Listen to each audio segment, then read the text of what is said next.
Nagre-resign ni Senator Raffy Tulfo ang ilang opisyal ng Food and Drug Administration o FDA na sangkot umano sa panunuhol sa loob ng ahensya.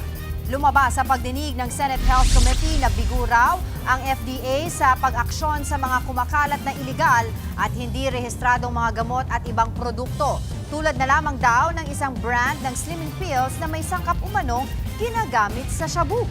Bukod sa mabagal na registration process, may fixer umano sa loob ng ahensya. Talamak pa nga raw ang lagay para mapabilis o kaya naman ay maipit ang proseso sa mga produkto. Depensa naman ng FDA, limitado raw kasi ang kanilang tauhan at pondo.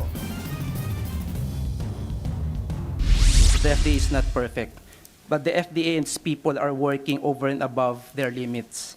And we are enforcing the law with the resources entrusted to us. Sir, inutil ka po. I'm sorry to tell you. You're incompetent. At yan mismo, sinabi ng ARTA, kayo ang one of the most complaint agency.